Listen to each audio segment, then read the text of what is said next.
65% के पास electricity India में आज भी थर्मल पावर प्लांट से जनरेट होती है और 85% कंट्रीज इलेक्ट्रिसिटी जनरेट करने के लिए सबसे ज्यादा थर्मल पावर प्लांट यानी कोयले पर ही डिपेंडेंट है। 500 मेगावाट इलेक्ट्रिसिटी जनरेट करने के लिए थर्मल पावर प्लांट पर 250 टन कोयला हर घंटे में फूंक दिया जाता है, सोच सकते हो आप। और इसके बाद में थर्मल पावर प्लांट की एफिशिएंसी रहती है सिर्फ 30 से 35%, यानी 100 केजी आपने कोल जलाया तो सिर्फ 30 से 35 केजी कोल ही सिर्फ इलेक्ट्रिसिटी में कन्वर्ट हो पाएगा, बाकी के लॉसेस हो जाएंगे। और कोल बनता है पेड़ पौधों से, तो यदि आप इलेक्ट्रिसिटी वेस्ट कर रहे हो तो इनडायरेक्टली इन्वायरमेंट को नुकसान पहुंचा रहे हो। तो इस वीडियो में डिटेल में समझते हैं इलेक्ट्रिसिटी कैसे जनरेट होती है थर्मल पावर प्लांट पर। सबसे पहली ज़रूरत इलेक्ट्रिसिटी जनरेट करने के लिए होती है पानी की। तो यदि आपने देखा हो कोई भी पावर प्लांट होता है वह पानी के सोर्स के पास में ही लगाया जाता है, चाहे वह थर्मल हो या न्यूक्लियर पावर प्लांट हो या हाइड्रो पावर प्लांट हो। तो सबसे पहले कोयले को कोल माइन से पावर प्लांट तक ट्रेन की हेल्प से लाया जाता है और इस कोयले को खाली किया जाता है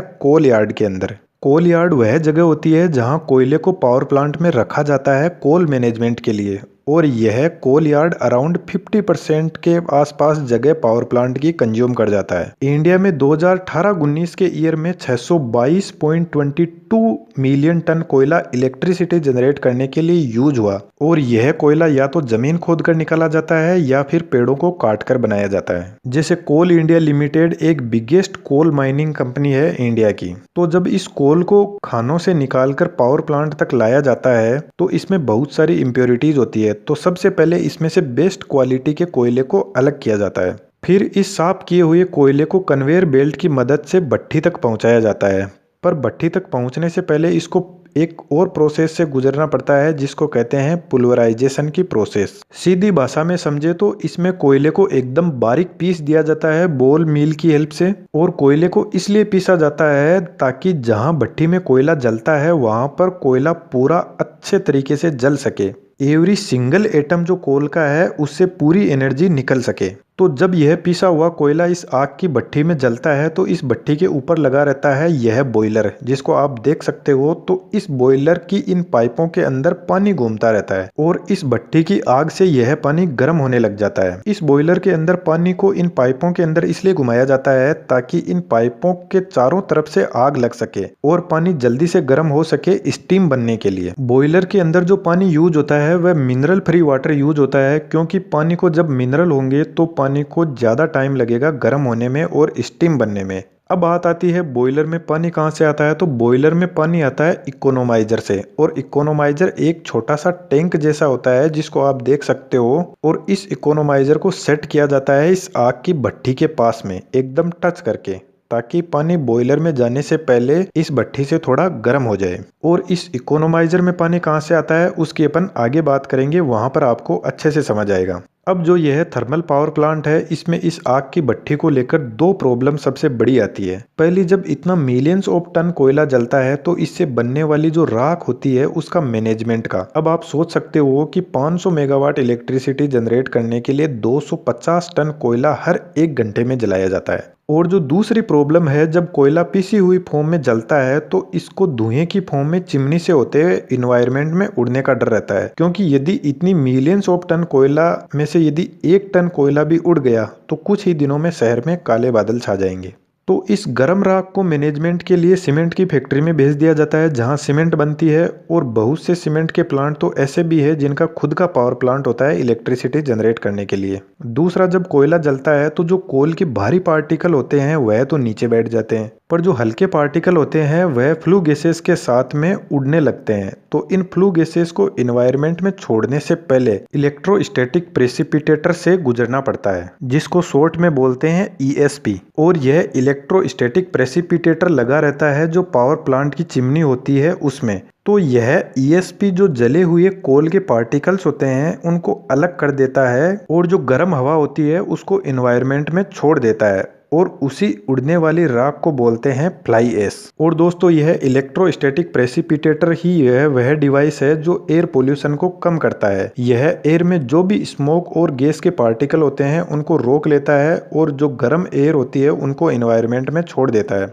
तो इस डिवाइस का यूज करके फैक्ट्रीज की चिमनी पर लगाकर पोल्यूशन को काफी हद तक कम किया जा सकता है। अपन थोड़ा आगे बढ़ते हैं। जब बॉयलर में पानी को बहुत ज्यादा गर्म किया जाता है तो वह स्टीम बनने लग जाता है, और यह जो बॉयलर की स्टीम होती है इसका टेम्परेचर होता है 550 डिग्री से लेकर 1000 डिग्री सेल्सियस तक। तो जब बॉयलर से इस हीटेड स्टीम को कलेक्ट किया जाता है तो इस हीटेड स्टीम को हाई प्रेशर के साथ में टरबाइन पर छोड़ा जाता है, और टरबाइन जुड़ी रहती है एक शाफ्ट के थ्रू जनरेटर से। तो जब टरबाइन घूमती है तो जनरेटर भी घूमना शुरू कर देता है। अब यह टरबाइन भी कई टाइप के होते हैं, फ्रांसिस, कैपलन, इम्पल्सिव।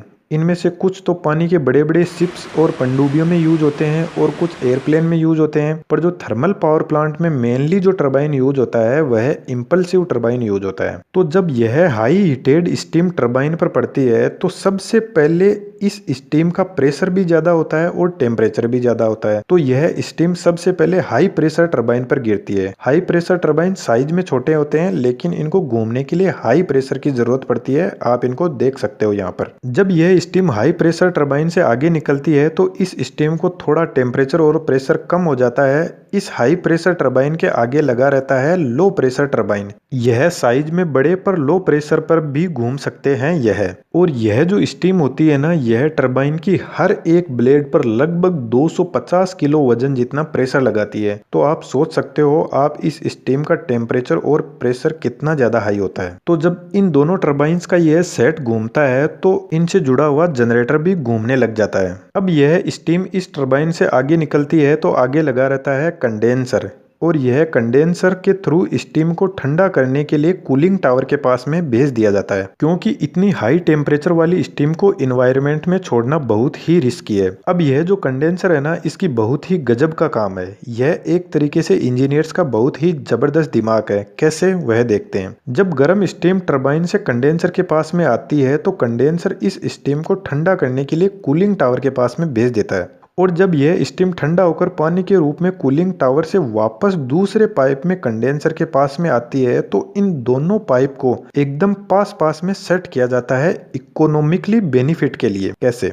जिस पाइप में गर्म स्टीम जा रही है कूलिंग टावर के पास में, वह स्टीम जिस पाइप में ठंडा पानी वापस आ रहा है उससे थोड़ी ठंडी हो जाएगी, और यह जो ठंडा पानी है जो कूलिंग टावर से कंडेंसर के पास में आ रहा है यह गर्म स्टीम वाले पाइप से थोड़ा गर्म हो जाएगा। तो जब यह ठंडा पानी कंडेंसर से होकर आगे निकलेगा तो टरबाइन से जो हीटेड स्टीम आ रही है उससे और गर्म हो जाएगा, क्योंकि हमें तो यह पानी वापस बॉयलर के पास में भेजना है। तो अच्छा है ये जितना गर्म हो सके, ताकि बॉयलर को पानी को गर्म करने और स्टीम बनाने में ज्यादा टाइम ना लगे। और कंडेंसर के आगे यह पानी इकोनोमाइजर में जाता है, जो मैंने आपको अभी बताया था, जो यह आग की भट्टी के एकदम टच होकर लगा रहता है और इकोनोमाइजर से वापस बॉयलर में भाप बनने के लिए भेज दिया जाता है। अब यह जो कूलिंग टावर होता है ना, इसका गजब का मैकेनिज्म होता है जिसमें स्टीम को ठंडा किया जाता है। इसका मैकेनिज्म मैं आपको एक बहुत ही शानदार एग्जाम्पल से समझाता हूँ। अक्सर आपने देखा होगा कि गर्मियों में जो पानी की टंकी छत पर रखी रहती है उसमें पानी बहुत गर्म हो जाता है, नहाने के लायक भी नहीं रहता है वह पानी। अब उस पानी को ठंडा करने के लिए एक सिंपल सा तरीका बताता हूँ आपको, वह भी एकदम फ्री।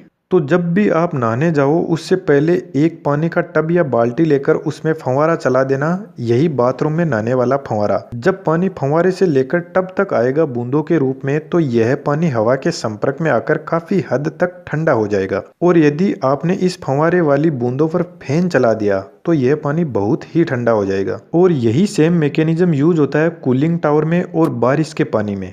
बारिश का पानी आप देख लेना बहुत ही ठंडा रहता है, इतना ठंडा कि कई बार तो बर्फ बनकर नीचे गिरता है, जिसको हम ओले बोलते हैं। जब स्टीम को कूलिंग टावर में ऊपर से नीचे की तरफ गिराया जाता है फंवारे से, तो रास्ते में हवा के संपर्क में वह ठंडी हो जाती है और पानी में भी बदल जाती है। और कूलिंग टावर आप नीचे से देख सकते हो खुला रहता है, इसमें नेचुरल हवा एंटर होती है नीचे से और स्टीम को ठंडा करके ऊपर निकल जाती है। और इस हवा के साथ में कुछ स्टीम भी एनवायरनमेंट में फैल जाती है, पर इसका कोई नुकसान नहीं है क्योंकि यह सिर्फ पानी है। कूलिंग टावर में नीचे की तरफ पानी रहता है और यह पानी जब पावर प्लांट को किसी नदी या तालाब के पास में सेट किया जाता है तो पंप से खींचा जाता है और यह पानी स्टीम को ठंडा करने के लिए काम में आता है, और बाद में यही पानी आगे बॉयलर के पास में जाता है गर्म होने के लिए। अब यह जो जनरेटर घूमता है टरबाइन से 11,000 वोल्ट यानी 11 केवी तक जनरेट करता है। यह जनरेटर फेराडे के लॉ ऑफ मैग्नेटिज्म पर काम करता है और इस पर मैंने डिटेल में एक सेपरेट वीडियो बनाया है। इस आई बटन पर क्लिक करके आप जरूर देखना, आपका बहुत नॉलेज बढ़ेगा। अभी तो इलेक्ट्रिसिटी सिर्फ जनरेट हुई है, इसको हमारे घरों तक पहुंचने के लिए बहुत लंबा सफर तय करना है। यह जो पावर प्लांट की पूरी प्रोसेस होती है यह ऑटोमेटिक होती है। इन बड़े बड़े टरबाइन जनरेटर और कोल को मेंटेन करने के लिए बहुत सारे लोग लगे रहते हैं जो इस जनरेटर बॉयलर की हर एक सेकंड की परफॉर्मेंस चेक करते रहते हैं, क्योंकि बॉयलर का टेम्परेचर इतना ज़्यादा होता है कि यदि बॉयलर फट जाए तो पूरा का पूरा शहर तबाह हो सकता है और लोगों की हड्डियां तक नहीं मिलेगी। और यह जनरेटर साइज में इतने बड़े और महंगे होते हैं कि इनकी हर एक चीज को मॉनिटर किया जाता है। यह किस स्पीड पर घूम रहे हैं, कितना वोल्टेज जनरेट कर रहे हैं, कितना करंट जनरेट कर रहे हैं, क्या फ्रीक्वेंसी है, कौन से लॉसेस हो रहे हैं, कितना इनका टेम्परेचर है, हर एक चीज को मॉनिटर किया जाता है। क्योंकि यह जनरेटर 3000 आरपीएम की स्पीड पर 1 साल तक बिना रुके कंटिन्यूअसली फुल लोड पर चलते रहते हैं और इसीलिए इनकी सिक्योरिटी में भी बहुत ज्यादा खर्च होता है। अब जब जनरेटर के टर्मिनल से 11,000 वोल्ट कलेक्ट कर लिया जाता है तो इस वोल्टेज को इन बड़े बड़े ट्रांसफॉर्मर की हेल्प से स्टेप अप किया जाता है 400 किलो वोल्ट तक। क्योंकि जब इलेक्ट्रिसिटी पावर प्लांट से होकर हमारे घरों तक पहुंचती है तो रास्ते में बहुत से लॉसेस होते हैं। इस वजह से इस हाई वोल्टेज पर ट्रांसफर किया जाता है ताकि कम से कम लॉसेस हो। जब यह 400 केवी इन बड़े बड़े टावर की हेल्प से बड़ी सिटी के बड़े जीएसएस में लाया जाता है तो इस 400 केवी को स्टेप डाउन किया जाता है वापस 11 केवी तक। अब इस ट्रांसमिशन लाइन का भी बहुत ध्यान रखना पड़ता है। इसका भी load flow every time check किया जाता है क्योंकि इनमें 4 लाख वोल्ट से जो इन पर इफेक्ट पड़ता है वह बहुत ही जबरदस्त होते हैं। तो जब इन बड़े बड़े ट्रांसफॉर्मर से इन 400 केवी को 11 केवी तक स्टेप डाउन कर लिया जाता है तो इस 11 केवी की लाइन की हेल्प से हमारे घरों तक ट्रांसफर किया जाता है। और यदि आपने देखा हो तो इस 11 केवी को घरों में यूज करने से पहले हमारी गली के नुक्कड़ या घरों के पास में एक छोटा ट्रांसफॉर्मर लगाया जाता है जो इस 11 केवी को 400 वोल्ट तक स्टेप डाउन करता है। और इस 400 वोल्ट में 3 फेज और एक न्यूट्रल वायर होता है, तो एक फेज और एक न्यूट्रल वायर लेकर हमारे घरों में 220 वोल्ट की इलेक्ट्रिसिटी पहुंच जाती है जिसको हम काम में लेते हैं। और घर की शानदार सुविधाओं में बैठकर बोलते हैं कि यार लाइट क्यों चली जाती है। इलेक्ट्रिसिटी तब कटती है जब या तो कोई फॉल्ट आ जाता है या फिर कभी लोड बढ़ जाता है, वरना पावर प्लांट में इलेक्ट्रिसिटी 24 घंटे और साल के 365 दिनों में एनी टाइम अवेलेबल रहती है। दोस्तों, मैंने इस लाइव अड्डा चैनल पर बहुत सारी स्टडीज डाल रखी है। चैनल पर विजिट करोगे तो आपको देखने को मिलेगी जो बहुत ही इंटरेस्टिंग है। और यह थी एक कंप्लीट प्रोसेस इलेक्ट्रिसिटी जनरेशन से लेकर हमारे घरों तक पहुंचने की। यह इन्फॉर्मेशन आपको कैसी लगी जरूर कमेंट बॉक्स में बताना, और यदि आपको कुछ पूछना है तो वह भी आप कमेंट्स में पूछ सकते हो। Thank you.